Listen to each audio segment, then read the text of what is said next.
प्यारे बच्चों, आज के बाल संस्कार शाला में आप सभी बच्चों का हार्दिक स्वागत है, अभिनंदन है, प्रणाम।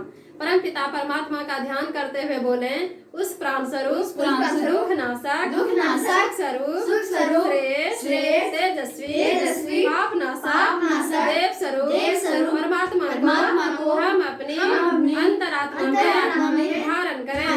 वह परमात्मा हमारी बुद्धि को सच्चे मार्ग की ओर प्रेरित करे। बच्चों, आज हम चर्चा करेंगे शालीनता के विषय में। शालीनता क्या है? नम्रता, शिष्टता, सुशीलता, लज्जाशीलता, ये सारे गुण जिसमें है वो शालीनता व्यक्ति है। बच्चों, परम पूज्य गुरुदेव पंडित श्री राम शर्मा आचार्य का कहना है कि शालीनता बिना मोल मिलती है, पर उससे सब कुछ खरीदा जा सकता है। क्या कहता है? शालीनता में पैसा नहीं लगता है, रुपया नहीं लगता है, लेकिन अगर मेरे अंदर शालीनता है तो हम उससे बहुत कुछ खरीद सकते हैं। बच्चों, जब हमारे अंदर विनम्रता आ जाती है एवं हम झुकना सीख जाते हैं, शालीनता को हम अपना गहना बना लेते हैं, तब हम अपने अंदर बहुत ताकतवर हो जाते हैं। शालीनता को अपना लेने के बाद, जिस प्रकार गहना पहनने के बाद आदमी सुंदर दिखने लगता है, गहना जिसको आभूषण हम लोग कहते हैं, पहन लेते हैं, क्या होता है? हम लोग सुंदर दिखने लगते हैं। अगर हम ऊपर से सुंदर दिखने लगे और उसी प्रकार अगर हम अपने अंदर भी शालीनता आ जाए हमारे अंदर, तो हम अंदर और बाहर दोनों से सुंदर दिखने लगते हैं। इससे क्या होता है बच्चों कि हम शालीन व्यक्ति के रूप में, शालीन बच्चे के रूप में हम प्रस्तुत होते हैं। बच्चों, हमारे शालीनता से अपने घर परिवार में और समाज का भी सम्मान बढ़ जाता है। बच्चों, आज मैं आपको एक शालीन लड़की सुमन की कहानी सुनाती हूँ। सुमन जो थी वो बहुत ही शालीन, सभ्य, सुशील लड़की थी और देखने में भी बहुत अच्छी थी और पूरा चंचल भी थी।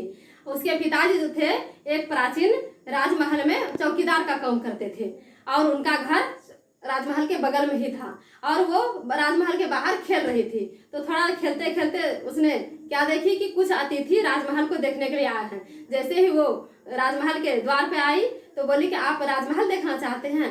तो अतिथि बोले, हाँ बेटा, हम राजमहल देखना चाहते हैं। बोला, आप कभी देखे हैं पहले? तो बोले नहीं। बोले, चलिए हम आपको राजमहल दिखा देते हैं। बोले, नहीं बेटा, आप खेल रहे हैं, आप खेलिए, हम राजमहल देख लेंगे। लेकिन वो बोली, नहीं, आप नए हैं, आपको यहाँ का जानकारी नहीं है, चलिए हम आपको राजमहल दिखा देते हैं। वो लड़की जो थी अतिथि के पीछे पीछे आई और जितना भी राजभवन था, राजमहल था, सारे राजमहल दिखा दिया और उसके विषय में कुछ जानकारी भी दे दिए। वो देखते देखते बोली, बेटी तुम तो बहुत अच्छी है, तुम तो सारा राजमहल हमको दिखा दी। और वो जो थी मीठी मीठी बातें भी करते जा रही थी और दिखाते भी जा रही थी। तो वो जो टीचर थे, वो अतिथि जो थे, वो एक बढ़िया अच्छे स्कूल का टीचर थे। उसने बोला कि आप तो बहुत ही अच्छे हैं, आप तो हमको सारा राजमहल भी दिखा दिया, आपका घर किधर है? बोला, यहीं बगल में मेरा घर है, चलिए ना आंटी, हम आपको अपनी माँ से मिलाएंगे। तो बोले, चलो बेटा, तब आपका भी घर देख लेते हैं।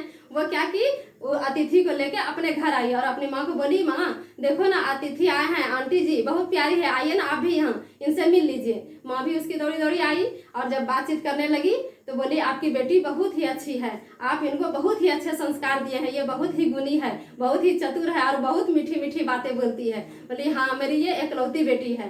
तो बोली कि हम इसको अपना वहाँ मेरा जो संस्था है, मेरा जहाँ स्कूल है, बहुत ही अच्छा स्कूल है, बहुत ही बड़ा स्कूल है। वो अपने स्कूल का तारीफ करने लगी और बोली कि हम आपकी बेटी को वहाँ ले जाना चाहते हैं, वही स्कूल में आपकी बेटी को हम पढ़ाना चाहते हैं। तो बोले, नहीं, मेरी ये एकलौती बेटी है, हम इसको कहीं नहीं भेजते हैं, यही पास स्कूल में ही ये पढ़ने जाती है और हम इसको घर में भी पढ़ाते हैं।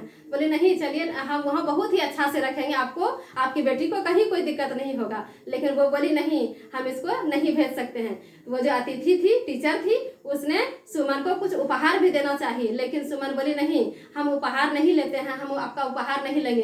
बोले, नहीं बेटा, आप हमारा बहुत मदद किए हैं, आप हमको राजमहल दिखाए, इतना मीठी मीठी बातें किए, आप इतना प्यारी ही हैं कि हमको आप बहुत अच्छी लगती हैं, इसलिए आप थोड़ा मेरा गिफ्ट ले लीजिए। बोले, नहीं, हम आपका गिफ्ट नहीं लेंगे। उसकी माँ भी बोली, नहीं, ये गिफ्ट नहीं लगी, दिखा दी तो कोई बात नहीं।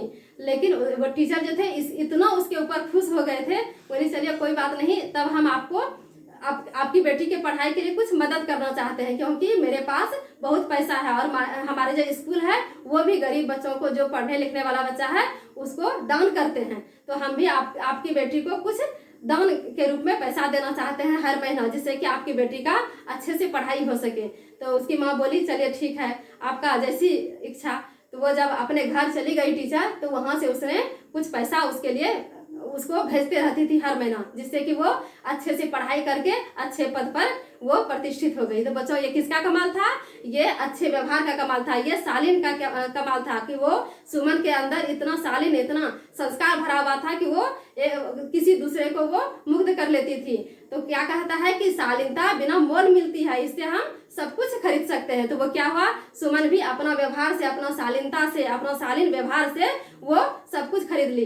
इसलिए हम लोगों को भी चाहिए कि हम अपने आप को बदलने का पूरा प्रयास करें, अपने अंदर शालीनता लाएं, अपने अंदर अच्छा व्यवहार लाएं, जिससे कि हम सभी का भला कर सकें और अच्छे बनते चले जाएं।